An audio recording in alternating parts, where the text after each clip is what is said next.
Alors, nous allons à présent dans la province du Kwango, à quelques centaines de kilomètres d'ici de Kinshasa. Après les élections, place à la consolidation. Il y a beaucoup à consolider.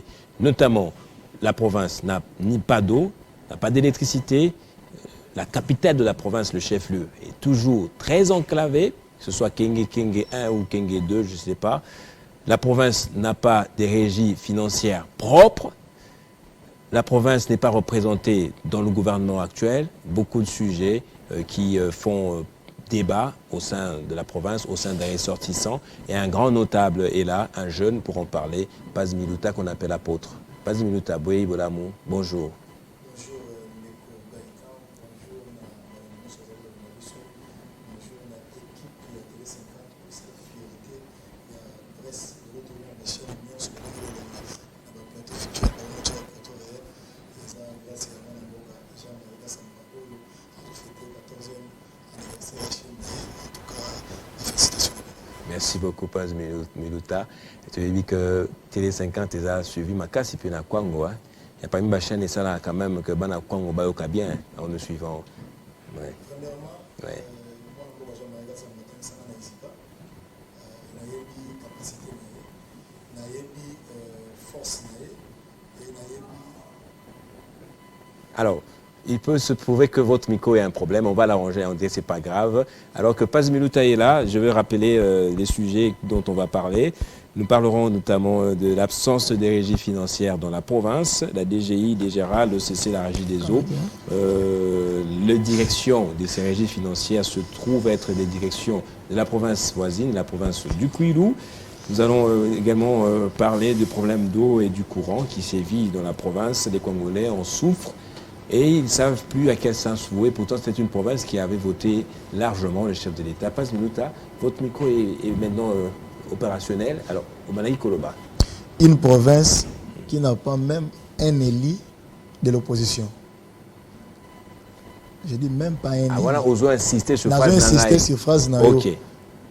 Ngai na sengi na merci. Ndenge bo pesa biso chance ya koyamba biso na chaîne Oyo ezo fêté 14e anniversaire nango. Chaîne Oyo ça la fierté. Bato belé to daka ba fond vert. Mais le logo mona ke ba chaîne nyonso ba komi kolanda. Mwana mboka Jean-Marie Gassamba pour que bacha ba plateau réel pour que ba banda koyamba biso.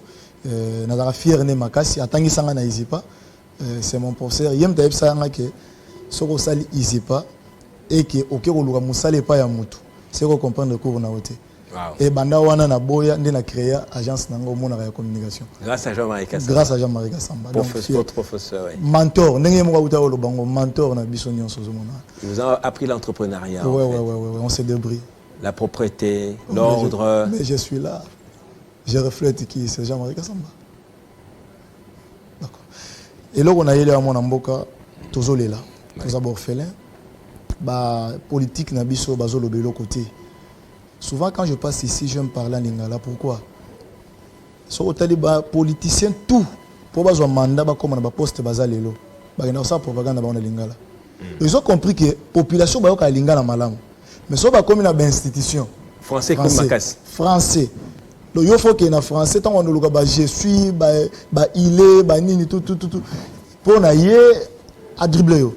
Ya on nga soki na yawa na loba pour gata maman azolo teka makala ebage problème na eto lobeli. Je vais parler de la province du Congo. Oyo les autres obeto lisolo awa ndenge oto lobango.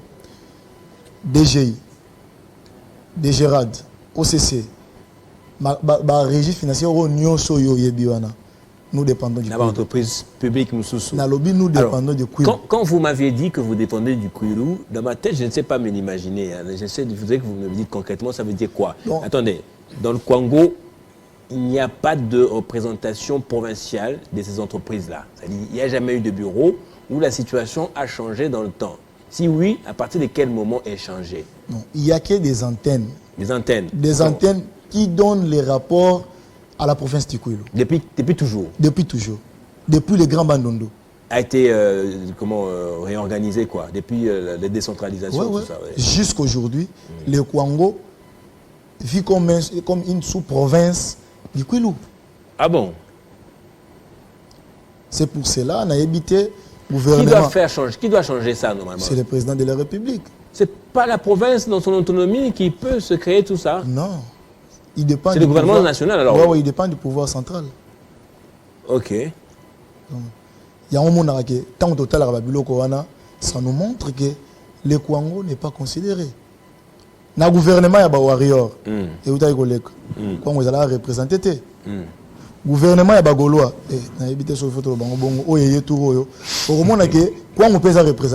Quand j'ai dit ça, on a passé. Et on a tout le bâti. Ce qui est lobby, il y a Papa Mbosso pour te dire non. Papa Mbosso est déjà là, le Kwango est représenté. Est-ce que Bati, Vital Kamerhe, la province n'a pas représenté? Bandeko Luando Mboyo, Bango Nyonso, Basangani, Bakoul, Jean-Pierre Bemba, Bango tout Bazawana. Est-ce que l'Équateur est représenté? Biso na quoi? Tout ça, on a maïté. Une fois, on a Sokwana, on a piscine, on dit Marangate. Mais on a biso que Tili Lopé na Sokoli Kana noté. Pourquoi? On n'a pas de l'eau, on n'a pas d'électricité. Tu vivre à Banyama. Ah non, quand même. Non, mais est-ce que Moutou, place au courant, tu as vivre il n'y a pas de supermarché. Je suis allé à Kenge. J'ai fait Kenge 1 et j'ai fait Kenge 2 également. Oh là là, Ernine. Déjà à partir de 20h, là-bas, nous sommes déjà minuit. Je sais, c'était dans un hôtel où il y avait le groupe électronique. Là, c'est grâce à Jonathan Bialosuka Wata. Oh, il y a ça qui oh, il y a et bon, biso bato gena là un hôtel tu as payé plus de $50 pour dormir là-bas.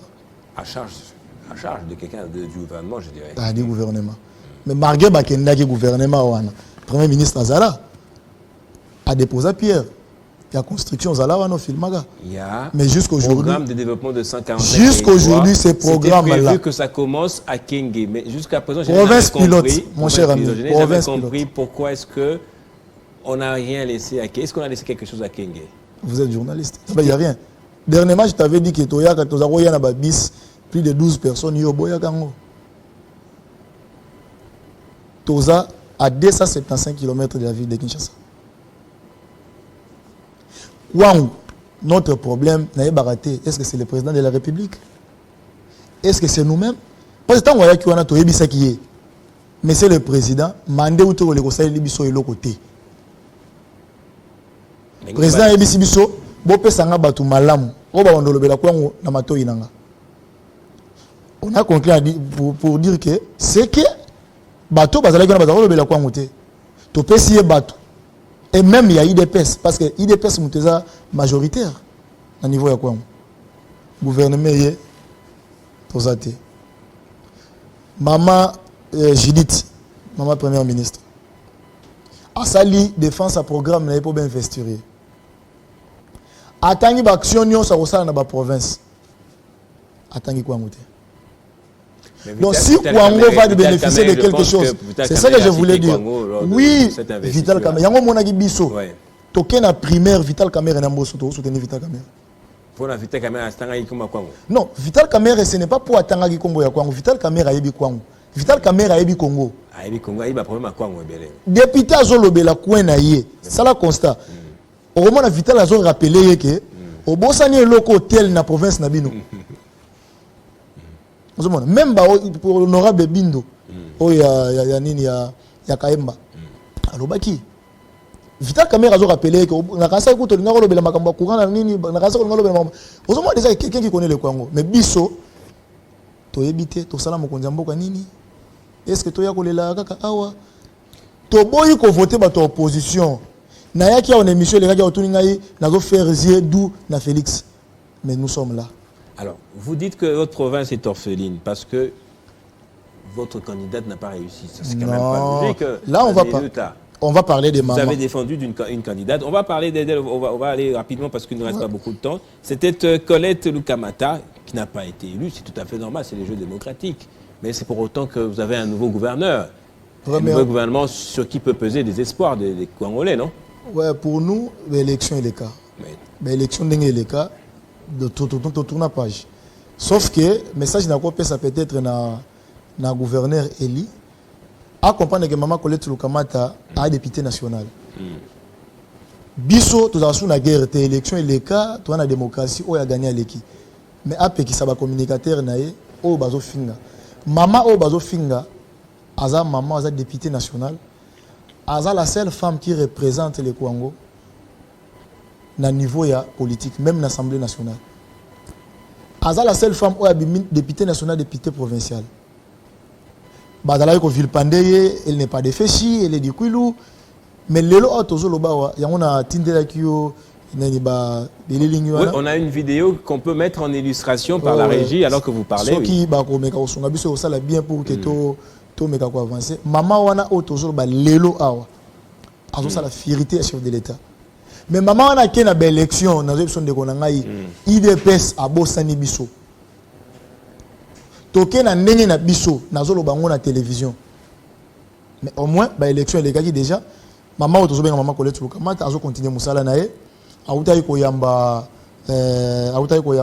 communauté ya Feshi ba notable nyonso na bana nyonso ya Feshi parce que ali Eli ya Feshi maman wana asa déjà ba action belé na Feshi déjà nazo annoncer bana ya Feshi ke tokozala wana ngamoko pe na kozala wana aza maman oyo azo ça l'effort que comme le chef de l'État surtout ya IDPS ezala élevé na niveau provincial Congo.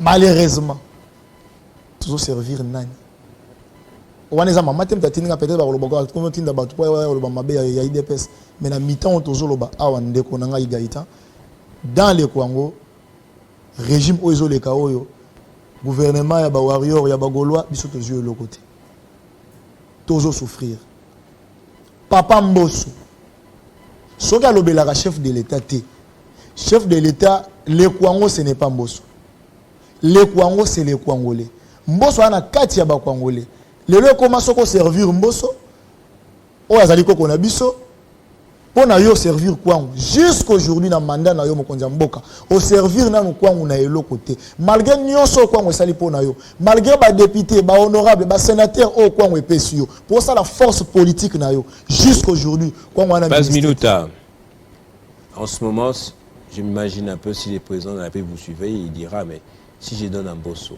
il n'y a pas que Mbosso il y a beaucoup d'autres personnalités importantes issues, ressortissantes du Congo, qui occupent des fonctions actuellement aussi. C'est belé. C'est-à-dire que, bon, peut-être dans un mandat ôté, mais dans un mandat. Na lobby bien, il y avait na mandat ya ba warrior. Si il y a des gens qui sont allés là-bas au nom de votre province, ceux qui Bango, va ramener l'autre côté, va répercuter l'autre côté, est-ce que ça permet un chef de l'État? Tant ou ba na FCC. On a loba peut-être les gens de Kabila m'ont recommandé la Rabiso. De babimaka na bandeli ya ilukamba Jonathan Belsuka watana rôle vunzime ya paix à son âme banda bakenda tango bango bazalaki babiso to ya okene na bakabina ba ministre chef de l'État quand il nomme un ministre net ya province wana bazwaka nini premièrement dans le lokum ministre azo lobela bakamuna biso na niveau ya conseil des ministres parce que ça côté ba décider kasi ba projet nyonso mais biso to wana mutu to lobela province na biso kuna les deux, ngande na zaboy. Si on a comme le ministre, net, le ministre ne soit là nommé. Si on a comme lié, aro yambanga ite. Il faut y banga po yambanga ite. Mais si on bâtit o yanga, tant que déjà dans le lobby, moi na yakwa. Mais Jonathan Belsuka, il faisait quoi? Jonathan Belsuka. Azala qui il a réorganisé nini ministère, il y a pêche et élevage. Les locaux commis en vie na batunios. Il y a kenda wane logo ezala kate témoin oculaire ya bamaka mwana no soti ba banda na ozande konanga Christopher Chokun. Non, je parle de votre province, ce qu'il a fait pour la province. Oui, il a laissé beaucoup de projets. Il a prévu un abattoir. Et ça, à niveau de Kenge. Bangombe na biso. À côté de ça, projet. Tant que Bangombe va faire des belés. À ça, à côté de ça, il y a vaccination. Il y a vacciné tant Bangombe va kufa. Toujours, il y a des répondre en retard. Les gens qui sont là, fèche, et perdent bango na bango nyonso. Batu ba ngaba quand César mwana mboka Jonathan a lobby na conseil des ministres. Tant mo konza yo keli était. Donc biso makambo kwa okoba ndolo bana yo. Yango mona quand même ba politicien na biso et mona pesa bango pe raison ba lemba na bango. OK. Courant eza na bukanga lonzo. Moins de 100 km na ville ya nini ya Kenge. Toza dans les noirs. Courant wana epola kanango. Le salaire est l'autre côté. Bande vanda wana epelisaka mwinda epelisi ordinateur courant na zo station mobimba. Na kenge na biso piscine de notre piscine za la raté, supermarché za la raté, oko na kenge na posolia pomme poli yangote. Atambola na yo moko kutoye ba réalité. Donc a biscuit à pamba. Gouverneur azalaki wana azwa aéroport na biso. à désaffecter. À désaffecter, on a détriment na yemoko na bandeko na ye, na ba membre cabinet na ye, akabeli ba mapango. Et le lot tozoloba awa kenge tozana aéroport te. Alors, j'ai une question d'un téléspectateur. Ouais. Je la trouve pertinente. Eloko nini Mbosso Asala Kobanda 77. Parce que c'est un homme politique depuis les années 70. Abanda qui politique. Aouti Goza la présidente de l'Assemblée nationale. Nabatomi Soussou. Il y a le président de la PNAC. Pas si c'est pas c'est quelqu'un de là aussi. Est-ce qu'il y a si ça peut corruption? Qu'est-ce qu'il a fait pour votre province?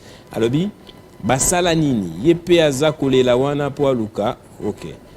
Voilà. Ça, je ne peux pas lire. Mais la question la plus importante, c'est celle qui est lue au-dessus là. Voilà.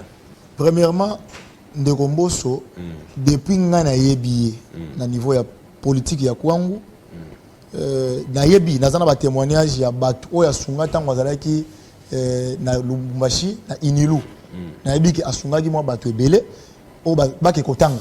Mais na niveau ya province, je ne connais rien de Mbosso si ce n'est que sa maison. Je dis bien rien de Mbosso si ce n'est que sa maison.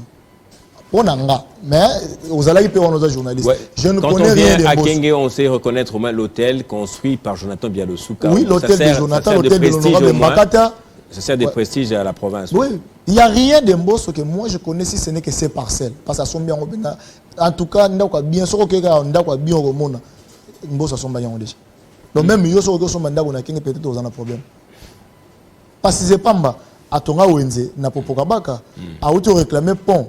Tant que va salaki sacré banani chef de l'état tindaki mbongo ba sali pont et pas na bango au moins action ezali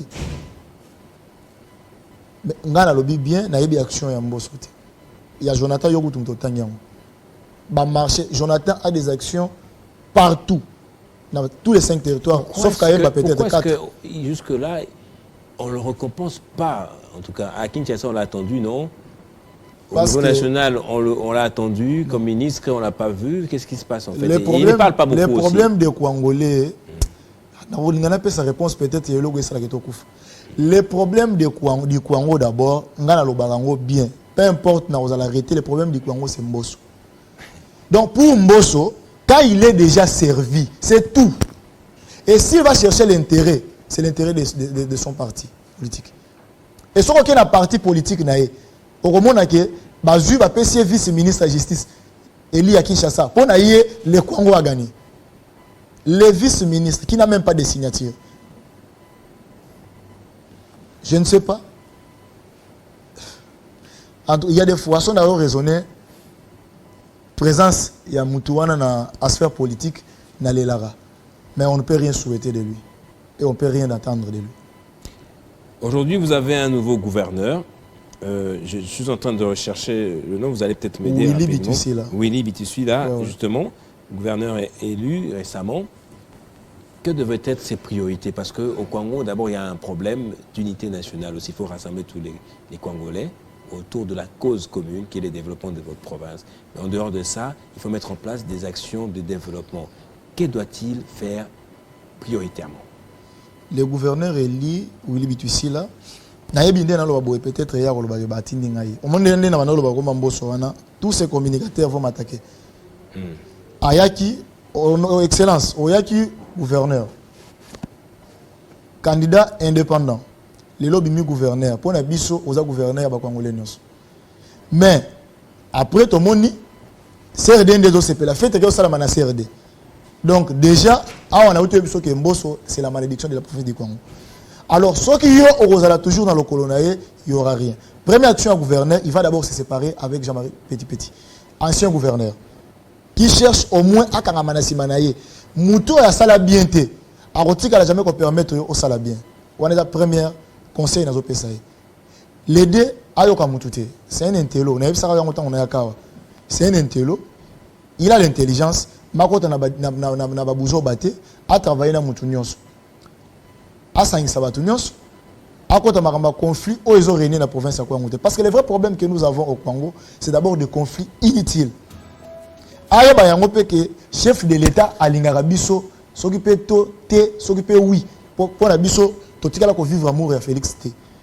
Alors, monsieur le président de la République, a tché la yemouté maté. A sala oya ko sala. A luka a sangsa ba député, ba ke komo na président de la République. Na yebité pour na tikala pena komo na teke kokisi ba député ya kwangu que chef de l'état sala loko moko boye, ba se pena ngote ba kende komo na ye pour que ba réclamer ba intérêt na biso. Ba tikala ko sala ngote.